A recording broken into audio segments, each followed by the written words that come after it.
D'où viennent ballonnements et troubles digestifs? Bonjour, je suis Muriel, réflexologue, naturopathe et énergéticienne à Alès dans le Gard. Alors, d'où viennent ballonnements et troubles digestifs?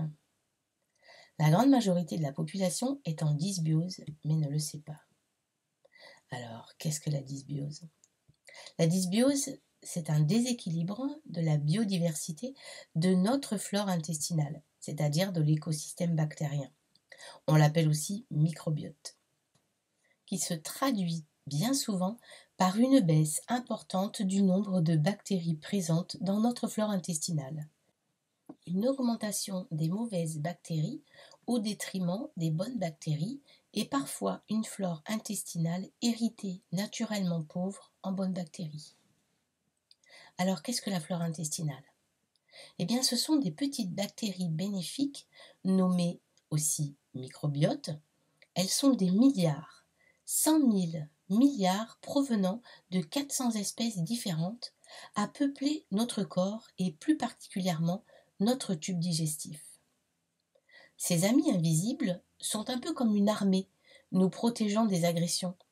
Elles aident aussi à digérer et assimiler les éléments nutritifs. Elles renforcent et protègent la muqueuse intestinale. Notre intestin a besoin de cette flore microbienne qui favorise la présence des bonnes bactéries au détriment des mauvaises. Elle crée aussi des enzymes, des antioxydants, et certaines d'entre elles vont produire des vitamines et aider à l'absorption des acides gras, des protéines et des minéraux.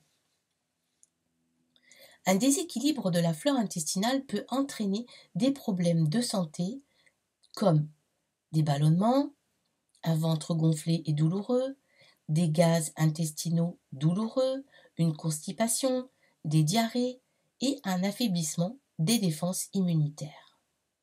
Mais également de plus gros problèmes de santé comme des maladies digestives. La maladie de Crohn, donc qui sont des maladies inflammatoires chroniques de l'intestin, qu'on appelle MICI, la rectocolite hémorragique et aussi le syndrome de l'intestin irritable et la maladie cœliaque. De nombreuses études scientifiques confirment qu'une dysbiose est favorable au cancer, à l'autisme, à certaines maladies comme l'allergie, l'obésité et le diabète, mais elle a également un impact sur le cerveau, car les pathogènes passent la barrière hémato-encéphalique. Cela explique qu'un certain nombre de dépressions pourraient être améliorées ou même soignées en s'occupant de l'intestin. Hippocrate disait que toutes les maladies commencent dans l'intestin. Pourquoi la dysbiose conduit au processus d'auto-intoxication? Les capacités digestives d'un organisme ne sont pas illimitées. Lorsque la quantité d'aliments consommés est trop importante ou de mauvaise qualité, les aliments insuffisamment transformés fermentent et putréfient. Ces fermentations et putréfactions sont productrices de substances toxiques. Suivant le degré de défaillance des intestins, la vitesse du transit intestinal peut être ralentie, empêchant l'élimination des matières fécales. Les muqueuses intestinales se retrouvent agressées et irritées par ces poisons. Elles finissent par présenter des lésions et deviennent poreuses.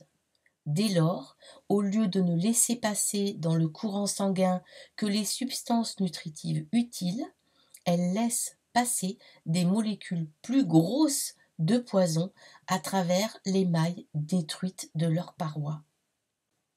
Ces lésions aux muqueuses ouvrent grand la porte aux poisons et aux déchets intestinaux.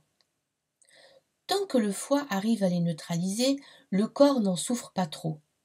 Mais lorsque la fonction antitoxique du foie est dépassée par cet afflux de déchets qui se présente quotidiennement, le foie ne peut plus faire son travail correctement et se retrouve saturé. Envahi, le corps s'intoxique alors avec ses propres déchets. La clé de voûte d'un système immunitaire robuste d'une digestion et d'une élimination optimale est une flore intestinale saine. Il nous est donc impossible de vivre sans nos bactéries. Nous leur offrons le gîte et le couvert. Mais faut-il qu'il soit de qualité ?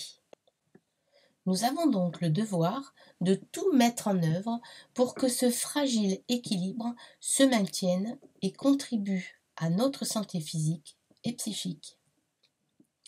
J'espère que cette vidéo vous a plu, donc je vous invite à la liker, à la partager, à vous abonner à ma chaîne.